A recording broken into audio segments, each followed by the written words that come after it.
आ रही फ्रिक्वेंसी देखिए चली गई क्योंकि फिर हमारा बंद हो गया ये। इतना सब कुछ क्लियर होने के बाद भी अगर आपका स्पीकर नहीं बज रहा है तो आपको क्या चेक करना है, यानी कि आपका स्पीकर भी चाहिए, कंपोनेंट भी सही है, जैक भी सही, पट्टा भी सही है, चार्जिंग आईसी से ऑडियो को पावर भी आ रहा है, स्पीकर से सिग्नल भी पहुंच रहा है। इसके अंदर क्या है, सॉर्टिंग है। सॉर्टिंग हटाने के लिए क्या करेंगे?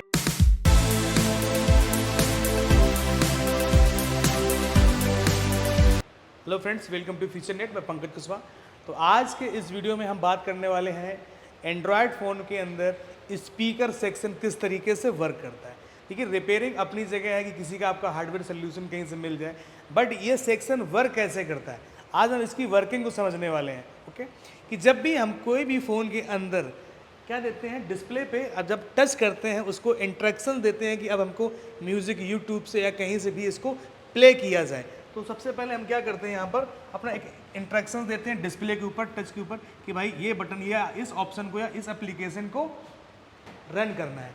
तो यहाँ पर डिस्प्ले से जो टच होती है वो इंस्ट्रक्शन कहाँ पे जाता है, सीपीयू के पास। कहाँ पे जाता है, सीपीयू के पास।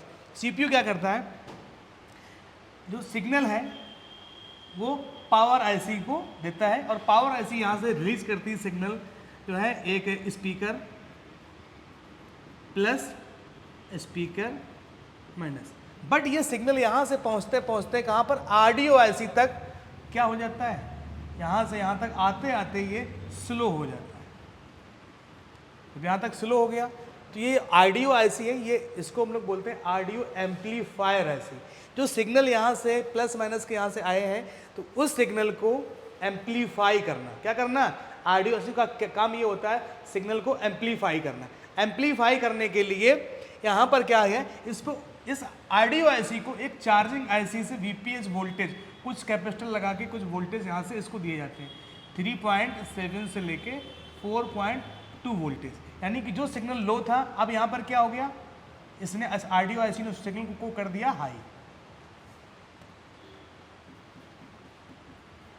अब उस सिग्नल को हाई किया, इसके बाद वहाँ पर कॉइल लगा के कहाँ पे लाया गया, इसके सब बोर्ड पे कॉइल लगा के कहाँ पे आ गया, सब बोर्ड पे।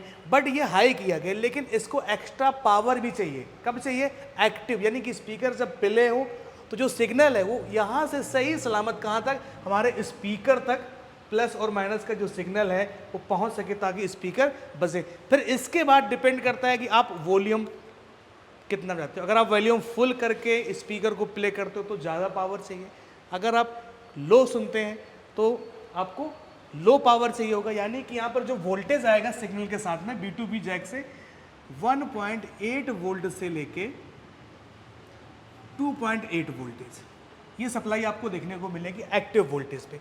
अगर आप एक्टिव वोल्टेज पे अगर आपको सप्लाई नहीं है, तो अगर आपको चेक करना चाहो, तो अगर आप ये यहाँ से लेके ये पूरी आईसी तक जो सप्लाई है वो ओके है या नहीं, पावर आईसी तक, तो आप यहाँ पर GR वैल्यू भी चेक कर सकते हैं। GR वैल्यू, अगर ये दोनों पॉइंटों पे सेम रीडिंग आती है, सेम वैल्यू, तो यानी कि यहाँ से लेके आपके कॉइल्स हैं, आपका जो जैक है B2B जो जैक है सब बोर्ड का ये है, और ये मेन बोर्ड का है, इसके बाद कॉइल और ऑडियो आईसी, और ऑडियो आईसी से स्पीकर तक की लाइन बिल्कुल क्लियर है।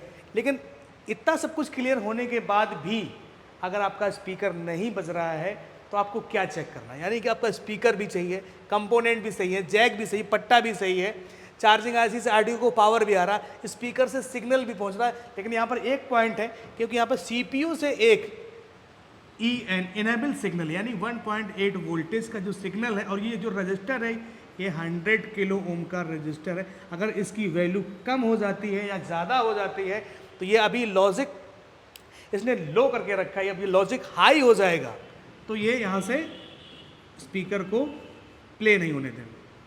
अभी ये लॉजिक लो है, और इसको हम लोग बोलते हैं pull down register. Pull down लगा है, ओके, लॉजिक लो बना के रखा है, और इस पे आएगा 1.8 वोल्ट इनेबल सिग्नल। अगर इनेबल सिग्नल इस आईसी को नहीं मिलेगा तो फिर यहाँ से ये सिग्नल्स जो है प्लस और माइनस के आउट ही नहीं होंगे। तो कहने का मतलब क्या क्या चीज़ें आपको देखनी है, यहाँ पर आपका अपना स्पीकर, अगर आप इसको चेक करेंगे तो आपका क्या रीडिंग आएगी इसकी, बजर मोड पे 8 से 12 प्लस बीप की आवाज़, तो आप इसको सही कर लें। GR वैल्यू चेक कर लें, GR वैल्यू अगर नहीं आ रही तो क्या करेंगे आप, यहाँ पे आप फ्रिक्वेंसी को भी चेक कर सकते हैं। फ्रिक्वेंसी यानी कि कितने मेगाहर्ट्ज़ की या कितने किलोहर्ट्ज़ की फ्रिक्वेंसी यहाँ पर आ रही है, सिग्नल्स आ रहे हैं। तो आप DSO से भी आप यूज़ कर के जो है चेक कर सकते हैं कि यहाँ पर फ्रिक्वेंसी बन रही है। तो यहाँ पर अगर किसी भी एक पॉइंट की अगर सप्लाई अगर ब्रेक होती है तो यानी कि सीरीज़ पे जो कंपोनेंट लगे हैं, कॉइल लगे हैं, यहाँ पर ये कॉइल लगी, ये रजिस्टर लगे हैं, ये 3 किलो के रजिस्टर हैं, तो सीरीज़ और इधर भी लगे हैं रजिस्टर 0 वैल्यू के। तो ये रजिस्टर जो है जो सीरीज़ पे कंपोनेंट है, अगर किसी एक पॉइंट पे रीडिंग नहीं आएगी, GR वैल्यू नहीं आएगी, तो हमें सीरीज़ के कंपोनेंट को चेक करना है। अगर ये पॉइंट अगर ये वाला या ये वाला बीप कर रहा है ग्राउंड के साथ में, यानी कि ये इसके अंदर क्या है, शॉर्टिंग है। शॉर्टिंग हटाने के लिए क्या करेंगे, हमें सिर्फ पैरेलल कंपोनेंट को चेक करना है। पैरेलल में जैसे आपका TVS डायोड हो गया, कैपेसिटर हो गया, एक कैपेसिटर ये लगा है यहाँ पर, ये कहीं जहाँ पर जितने भी पैरेलल कंपोनेंट लगे हैं आपको पैरेलल कंपोनेंट को चेक करके ही रिमूव करना है। अब शॉर्टिंग रिमूव करने के बहुत सारे तरीके हैं, बट यहाँ पर जो ये शॉर्टिंग होगी ये एक्टिव वोल्ट में है, क्योंकि यहाँ पर ये स्पीकर सेक्शन को जो वोल्टेज दिया जाता है सिग्नल को भेजने के लिए, जब स्पीकर एक्टिवेट होता है यानी कि रिंगर एक्टिवेट होता है तभी यहाँ पर वोल्टेज दिया जाता है, तभी इसकी आपकी शॉर्टिंग आपको यहाँ पर मिलेगी। कई तरीके हैं, आप DC मशीन से भी शॉर्टिंग हटा सकते हैं, मल्टीमीटर से भी चेक करके हटा सकते हैं। बट अगर आप चाहेंगे कि शॉर्ट किलर का यूज़ करके यहाँ पे आप शॉर्टिंग हटाना चाहें तो नहीं हटने वाली है। ओके, और वीडियो कैसा लगा कमेंट में लिख के बताइए। आप मेरी वीडियो कहाँ से देखते हैं, मेरी वीडियो में कुछ कमी है वो मुझे कमेंट करिए, सजेस्ट करिए, हम अपने आप को और भी इम्प्रूव करने की कोशिश करेंगे। थैंक यू, मिलते हैं आपसे एक नए वीडियो में।